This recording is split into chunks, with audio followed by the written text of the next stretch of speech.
আসসালামু আলাইকুম পাইথন 101 কোর্সের আজকের এই ভিডিওতে আমরা আলোচনা করব নাম্বার টাইপ ডেটা বা নিউমেরিক ডেটা টাইপ নিয়ে। গতবারে আমরা কথা বলেছিলাম ডেটা টাইপ অ্যাকচুয়ালি কী এবং ডেটা টাইপ কত ধরনের হয়ে থাকে, এবং আমরা বলেছিলাম যে আজকের এই ভিডিও থেকে আমরা প্রতিটা ডেটা টাইপ আমাদের ডকুমেন্টেশন ফলো করে আমরা এক্সাম্পল সহকারে আপনাদের দেখাবো। তো সবার শুরুতে আমাদের আছে টেক্সট টাইপ ডেটা, যেটাকে আমরা স্ট্রিং বলে থাকি। তো স্ট্রিং নিয়ে আমরা এর পরের ভিডিওতে আলোচনা করব। আজকে মূলত আমরা আলোচনা করব নিউমেরিক বা নাম্বার টাইপ যে ডেটাগুলো আছে সেই ডেটা নিয়ে। সো আমাদের নিউমেরিক টাইপের ভেতরে মূলত ইন্টিজার টাইপ আছে, ফ্লোটিং টাইপ আছে এবং কমপ্লেক্স টাইপ আছে। তো এখন আমরা একটু নিচে যদি স্ক্রল ডাউন করি তাহলে এই জায়গাতে দেখতে পাবেন, এই জায়গাতে এক্স হচ্ছে ভেরিয়েবলের নাম এবং এক্সের ভেতরে 20 দেখাচ্ছে। সো এই ভেরিয়েবলের ভ্যালুটা হচ্ছে এখন 20। এই যে 20 যে একটা সংখ্যা লিখছি, এই সংখ্যাটা হচ্ছে একটা ইন্টিজার। এই জায়গায় যদি আমরা 1 দিই, 2 দিই বা 100, 200, 500, 1000, 10,000 যাই লিখি, এটা হবে আমাদের ইন্টিজার। দেন এইটার পরে আমাদের ফ্লোট বা ফ্লোটিং টাইপ ডেটা আছে। সো এই জায়গায় দেখতে পাবেন ফ্লোটিং টাইপ যে ডেটা, এই ডেটার সাথে মূলত আমাদের একটা ডট আছে, অর্থাৎ 20.5 বা 40.5 অর্থাৎ ডেসিমেল বা আমাদের এই যে ডটটা আছে, এই ডটটা থাকে, তাহলে এটাকে মূলত বলা হয় ফ্লোটিং টাইপ ডেটা। এবং এইটার পরে আমাদের আছে complex type data. Complex type ডেটাটা মূলত হয় সংখ্যা এবং কিওয়ার্ডের সমন্বয়ে, অর্থাৎ সংখ্যা এবং লেটারের সমন্বয়ে যে ভেরিয়েবলটা হয় এটাকে মূলত বলে কমপ্লেক্স ডেটা টাইপ। তো চলেন এবার সরাসরি আমরা আমাদের কোড এডিটরে গিয়ে এই ডেটা টাইপগুলো এক্সপ্লেইন করি। তো সবার শুরুতে আমরা কথা বলবো ইন্টিজার টাইপ ডেটা নিয়ে। সো এই জায়গায় আমি লিখবো INT টাইপ ডেটা এবং এটাকে আমরা কমেন্ট করে রাখবো। সো শর্টকাটে কমেন্ট করার জন্য এটাকে জাস্ট আমরা সিলেক্ট করব, এইভাবে টান দিয়ে সিলেক্ট করে কন্ট্রোল প্লাস আমাদের যে ফরওয়ার্ড স্ল্যাশটা আছে এটাকে জাস্ট ক্লিক করব, তাহলে দেখতে পাবেন আমাদের এটা কমেন্ট হয়ে যাবে। সো কমেন্ট করার পরে এবার আমরা লিখব হাবলু ইজ ইকুয়াল 40420, মানে হাবলু 420, মানে হাবলু হচ্ছে 420। সো এই জায়গায় এটাকে আমি এখন প্রিন্ট করব। আমরা জানি প্রিন্ট ফাংশনের ভেতরে আমরা যে জিনিসটা লিখি সেই জিনিসটার ভ্যালুটা আমরা আউটপুট হিসেবে দেখতে পাই। এটা যদি আমাদের ভেরিয়েবল হয় তাহলে আমাদের কোনো কোটেশন দিতে হবে না, আর যদি ভেরিয়েবল না হয় তাহলে কোটেশন দিয়ে লিখতে হবে, বা বিল্ট ইন ফাংশন না হয় তাহলে আমাদের কোটেশন দিয়ে লিখতে হবে। তো যেহেতু আমরা জানি এটা একটা ভেরিয়েবল, সো জাস্ট আমরা রানে ক্লিক করব, তাহলে দেখতে পাবো আমাদের 420 আউটপুট করে দেখাচ্ছে। তো এখন আমরা এই যে W3 স্কুলসের ডকুমেন্টেশনের যে জিনিসটা আছে এটাকে বিলিভ করি না, আমরা নিজেরা যাচাই করে দেখতে চাই যে 420 অ্যাকচুয়ালি আসলেই আমাদের ইন্টিজার টাইপ ডেটা কি না। সো এইটা করার জন্য আমাদের পাইথন বিল্ট ইন আমাদের জন্য একটা ফাংশন ক্রিয়েট করে দিছে, যে ফাংশনটাকে ব্যবহার করার মাধ্যমে আমরা মূলত আমাদের যে ডেটা টাইপটা আছে এই ডেটা টাইপটাকে কোন টাইপের ডেটা এটা ভেরিফাই করতে পারি। সো এই জায়গাতে জাস্ট আমরা টাইপ নামে একটা ফাংশনকে লিখব এবং এইটার ভেতরে জাস্ট আমি হাবলুকে পেস্ট করে দেব এবং আমাদের এটা এন্ড করে দিব। এখন যদি গিয়ে আমি এটাকে রান করি তাহলে দেখতে পাবেন এটা বলতেছে ইন্টিজার। সো এই যে হাবলু নামে যে ভেরিয়েবলটা আছে, ভেরিয়েবলের ভিতরে যে ডেটাটা আমরা রাখছি এটা ইন্টিজার। দ্যাট মিন্স আমাদের যে পাইথনের বিল্ড ইন একটা টাইপ নামের ফাংশন আছে, এই ফাংশনটাও আমাদেরকে বলতেছে আমরা যদি কোনো সংখ্যা দেই তাহলে এটা হয় integer type data. So integer type data কীভাবে তৈরি করতে হয় এটা আমরা জেনে গেলাম। এখন আমরা কি করব, এরপরে আমরা আবারও কমেন্ট তৈরি করব। এই জায়গায় আমরা লিখব ফ্লোটিং টাইপ ডেটা এবং এই ফ্লোটিং টাইপ ডেটাকেও আমরা জাস্ট কমেন্ট করে দিব। কমেন্ট কিভাবে করব, আমরা কন্ট্রোল প্লাস ফরওয়ার্ড স্ল্যাশ, অথবা আমরা চাইলে এটার আগে হ্যাশ সাইনটা অ্যাড করে দিতে পারি।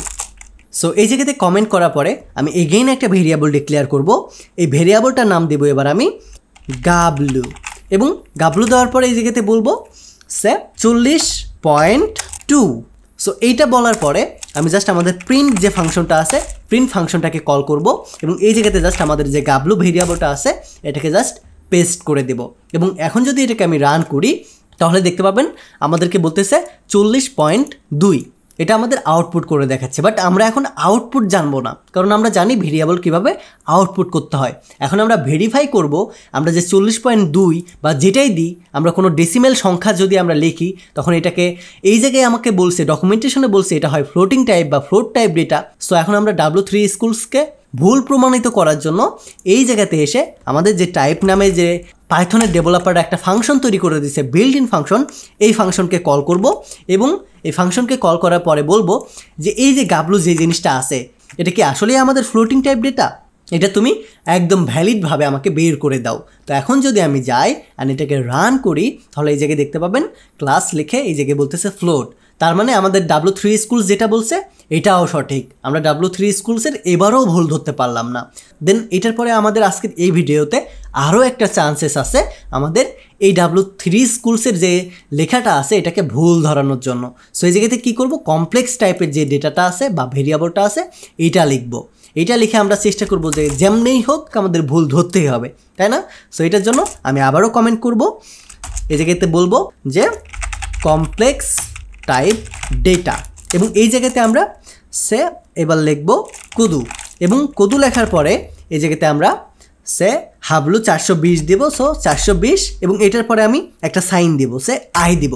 এই জায়গাতে আমাদের দেওয়া আছে মেইনলি জে, বাট এই জায়গাতে আমরা আই দিব ভুল ধরার জন্য। W3 স্কুলসের যে কোনো সংখ্যা দিলে আমাদের দেখি ইরোড দেয় কি না, তাহলেই তো আমরা ভুল ধরতে পারবো, তাই না? সো এটা দেওয়ার পরে আমরা আমাদের প্রিন্ট ফাংশনটাকে কল করব, এবং এই যে কুদুটা আছে কুদুটাকে জাস্ট আমরা এই জায়গাতে পেস্ট করে দেব। তো এখন যদি আমি যাই এবং রান করি, তাহলে এই জায়গাতে আমাদেরকে একটা ইরোড দিচ্ছে। কেন ইরোড দিচ্ছে? কারণ এই জায়গায় বলতেছে আই, এটা সে চিনে না। তো আমরা কিন্তু এই জায়গাতে সিনট্যাক্স ইরোর পাইলাম। সো এই জায়গাতে এখন আমরা চেষ্টা করব এই যে কুদুটা আছে এই কুদুটার ডেটা টাইপটা কি এইটা জানা। সো এখন যদি আমি যাই টাইপ লিখি এবং টাইপ ফাংশনের ভিতরে কুদুটাকে পেস্ট করে দিই, এবং এইটার পরে যদি আমি এগেন রান করি, তাহলে এই জায়গাতে বলতেছে এটা হবে না, ভুল। তার মানে আমরা যদি কোনো কমপ্লেক্স টাইপ ডেটা লিখতে চাই তাহলে অবশ্যই আমাদেরকে এইভাবে জে সাইন দিতে হবে।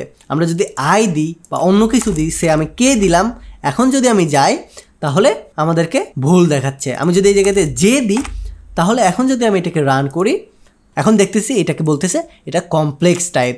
দ্যাট মিন্স আমরা যদি জে বাদে অন্য কোনো কিওয়ার্ড লিখি আপাতত, তাহলে আমরা জানি এটা কমপ্লেক্স টাইপ হবে না, ভুল হবে, আমাদের ইরোড দেবে। আর যখনই আমরা কোনো সংখ্যার সাথে সাথে, এটা যে কোনো সংখ্যা হতে পারে, এটা আমরা যে কোনো সংখ্যা লেখার পরে যদি জে দিই, তাহলে এটা বুঝতে হবে যে এটা আমাদের কমপ্লেক্স টাইপ ডেটা।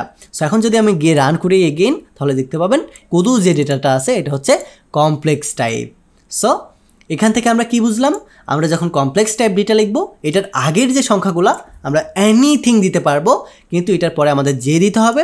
দেন এটার আগে আমরা কথা বলেছি ফ্লোটিং টাইপ ডেটা নিয়ে। ফ্লোটিং টাইপ ডেটা ডিক্লেয়ার করতে হলে আমাদের কি করতে হয়, অবশ্যই আমাদের ডেসিমেল বা দশমিক যে সংখ্যাটা আছে বা ডট যে সাইনটা আছে এটা দিতে হবে। এটা আপনি 20 দেন, 40 দেন, বা এই যে সে এই এতগুলো সংখ্যা লেখার পরে একটা ডট দিয়ে সে আবারও কয়েকটা সংখ্যা লিখলাম, এটাও যদি আমরা দিই তাহলেও এটা কিন্তু ফ্লোটিং টাইপই ডেটা হবে। দেখেন মাঝখানে একটা ফ্লোট টাইপ ডেটা।